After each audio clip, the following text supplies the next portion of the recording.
O testemunho em Diálogos com os Sábios Indígenas mostra o impacto espiritual da conquista e o esforço dos povos astecas em preservar suas tradições.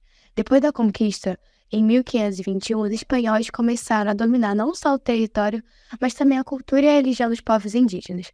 Poucos anos depois, em 1524, chegaram à Nova Espanha os primeiros frades franciscanos, com a missão de converter os astecas ao cristianismo. Um dos momentos mais marcantes desse início de contato foi registrado num texto chamado Colóquios dos Doze, que é um texto que registra um diálogo entre um grupo de frades e líderes astecas no pátio de um convento e começa a criticar com dureza as antigas crenças do povo. Depois da fala dos frades, um dos senhores indígenas se levanta e com muita educação responde em nome dos seus. Ele reconhece que não é um sábio, mas diz que ainda existem entre eles pessoas que conhecem os caminhos da fé e da sabedoria. Nos governam e nos levam aos ombros, nos ensinam como devem ser venerados nossos deuses, cujos servidores somos nós com a cauda e a asa, ao que fazem as oferendas, os que incensam, e os chamados sacerdotes. Aos que entendem de discursos, compete a obrigação de se ocuparem dia e noite, com oferecer o copal, com sua oferenda, com espinhos para sangrar-se, os que vêm, os que se dedicam a observar o curso e a marcha ordenada do céu, a divisão da noite. Nesse trecho, ele mostra que a religião asteca era muito mais do que simples rituais. Envolvia organização, respeito, sacrifício e até observação do céu. Ele fala sobre os sacerdotes que faziam oferendas, queimavam copal como forma de oração e até se feriam com os espinhos em nome da fé. Também lembra dos astrônomos que estudavam o movimento das estrelas e a divisão do tempo. Essa fala é um exemplo claro de resistência. Mesmo depois da queda do Império, os astecas tentavam proteger e valorizar sua cultura. Em vez de usar a força, eles usavam a palavra, mostrando que ainda tinham orgulho do que eram. Agora, abordando um dos relatos mais intrigantes registrados sobre os presságios funestos que antecederam a chegada dos europeus ao Império Azteca, temos um testemunho que é um exemplo fascinante de como uma civilização interpretava fenômenos naturais e sociais à luz de suas crenças religiosas e de sua visão de mundo profundamente espiritual. O texto descreve eventos extraordinários como a captura de um pássaro cinzento com um espelho em seu corpo que refletia imagens do céu e deformidades humanas que pareciam desafiadores à ordem natural. Além disso, há o registro de visões e sinais no céu carregados de simbolismo que eram entendidos como presságios de desordem e desequilíbrio iminente. Esses fenômenos despertaram o grande temor do líder asteca Moctezuma, que consultou seus magos e sábios em busca de respostas. Contudo, esses especialistas, incapazes de decifrar tais sinais, evidenciavam a inquietação e o sentimento de vulnerabilidade diante do desconhecido. Esses presságios revelam aspectos centrais da cultura asteca, uma civilização que via o mundo como uma interação constante entre o natural e o sobrenatural. Para eles, os eventos descritos nos relatos não eram meras coincidências, mas mensagens do universo, manifestações que indicavam mudanças inevitáveis e de grande impacto. Esse sentimento de urgência e temor era reforçado pelas crenças religiosas que permeavam todos os aspectos da vida cotidiana no Império Azteca. A análise deste testemunho também nos ajuda a compreender como os astecas interpretaram a chegada dos europeus. Quando os barcos apareceram no horizonte e figuras desconhecidas surgiram, trazendo objetos jamais vistos, como presentes e armas, os astecas conectaram esses acontecimentos aos presságios anteriores. A chegada de Hernán Cortés e sua expedição foi encarada como um cumprimento desses sinais, um ponto de ruptura anunciado por forças maiores. Para além do registro histórico, este testemunho nos convida a refletir sobre a complexidade simbólica da civilização asteca.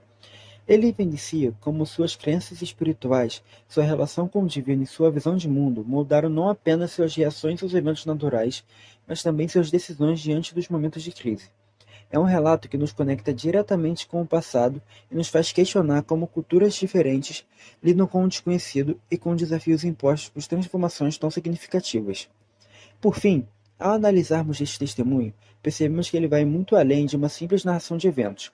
Ele é um retrato vívido de uma civilização que buscava, com todas as suas ferramentas culturais e espirituais, entender e se posicionar diante de mudanças que viriam a transformar para sempre seu destino. É uma oportunidade valiosa de revisitar o impacto cultural e psicológico do encontro entre europeus e astecas, olhando para este momento histórico a partir da perspectiva daqueles que o viveram. O testemunho número 3 fala sobre a notícia da chegada de forasteiros em terras mexicanas e sua devida recepção, onde foram enviados 5 homens, dentre eles 3 mordomos e 2 guias, com o objetivo de reportar tudo o que vissem ao líder Moctezuma. Para que fossem de encontro aos espanhóis em busca de conhecê-los, os subordinados se passaram por vendedores de mantas chiques, indo até os barcos espanhóis com pretexto de comercializar o material.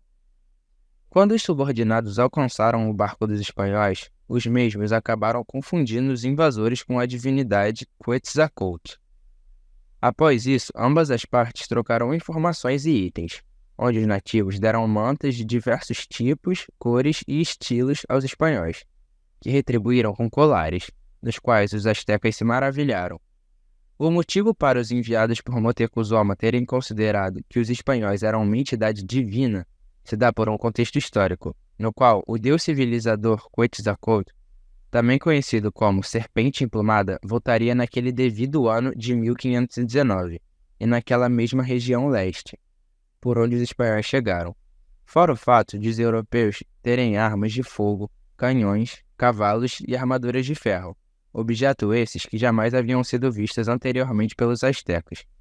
Logo após a partida dos espanhóis de volta para o seu país no velho continente, os subordinados voltaram rapidamente para a capital Tenochtitlã, a fim de informar tudo o que haviam descoberto.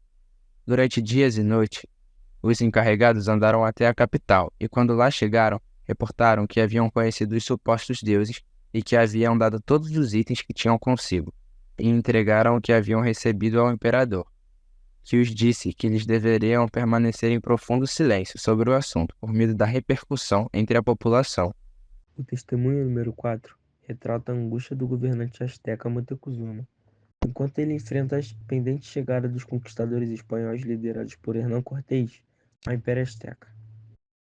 O trecho não descreve apenas a agitação e o medo de Moctezuma, mas também o desespero do povo asteca diante do que está por vir. Contextualizando o momento histórico, a chegada dos espanhóis às terras astecas foi vista como um evento catastrófico, cheio de incertezas. A população asteca, embora sem saber o que os espanhóis representavam, vive um estado de pavor coletivo. À medida que Moctezuma tenta entender o que está acontecendo e o que fará em relação aos estrangeiros, que são caracterizados como os deuses, dada a crença asteca com a possível relação com os seres divinos. Moctezuma, como líder do Império Azteca, sente-se pressionado por seu medo, sua insegurança e pela responsabilidade de proteger seu povo. Ele começa a pensar em fugir, em se esconder, mas a falta de vigor e a confusão interna, agravada pela manipulação psicológica dos espanhóis, tornam essa ideia impossível. No fundo, Moctezuma percebe que não pode escapar do destino que se aproxima e acaba renunciando, esperando passivamente pelos eventos que estão prestes a acontecer. O trecho também menciona a figura de Malin Tizin, uma mulher nauá que se tornou intérprete e conselheira de Cortés, indicando uma mudança no jogo de poder entre o povo asteca e os conquistadores. A referência a ela sugere que as tensões internas dentro do Império Azteca também estão sendo manipuladas pelos invasores, que tentam ganhar aliados dentro da própria sociedade asteca. O medo e a angústia e a incerteza dominam tanto o líder quanto o povo, simbolizando a fraqueza diante da força dominadora de um império estrangeiro. Só para complementar, era um império estrangeiro que acabaria por destruir a civilização asteca. Testemunho número 5 é Hernán Cortés, colonizador do povo asteca. Porém, a conquista se inicia um pouco antes dele chegar ao México. Seu início se dá quando os homens de Castela vão ao México para comercializar. Lá, eles encontram 5 astecas que foram enviados para descobrir seus objetivos. Quando os grupos se encontram, os espanhóis se passam como vendedores, lhes oferecendo itens para troca. Após a troca entre os astecas e espanhóis, os homens de Castela retornam à Espanha, avisando que voltariam posteriormente. Após voltarem à Espanha e comunicarem sobre o povo encontrado a Hernán, o mesmo indica que voltem, e logo ele e seus homens partem rumo ao México, em direção ao Yucatán. Após se estabelecerem, dão início à sua expedição. Eles são acompanhados por emissários astecas enviados pelo imperador e por uma indígena chamada Malinche, que falava a língua espanhola. Durante grande parte da sua expedição, o contato entre Cortés e os astecas havia sido pacífico, havendo muitas trocas de presente entre ambas as partes. Em todos os seus diálogos, Hernán deixou claras suas intenções, que era conhecer pessoalmente Moctezuma. mas os emissários informaram que o imperador não tinha interesse em deixá-los entrar em Tenochtitlan. Focado em seu objetivo, Cortés passou a perceber mais da estrutura da região e começou a usar a diplomacia para desequilibrá-la e trazer os povos para o seu lado, assim partindo rumo a Tenochtitlan. Ao passarem pelas regiões, eles iam fazendo alianças com os povos. Durante o trajeto, os espanhóis entraram em guerra com o povo tlaxcaltecas, um povo que não tinha sido colonizado pelos astecas, e com o auxílio dos totonacas, eles venceram a guerra e continuaram sua jornada até a cidade de Cholula. Nessa cidade, Cortés e seus homens fizeram um massacre, matando muitos astecas nos tempos religiosos. Esse massacre ficou conhecido posteriormente como o Massacre de Cholula. Em seguida, eles foram autorizados por Moctezuma a entrar em Tenochtitlan. E, ao entrarem na cidade, os espanhóis foram recebidos de maneira muito amistosa. Porém, Hernán e seus homens sequestraram o imperador, gerando uma grande rebelião na cidade e os obrigando a fugir.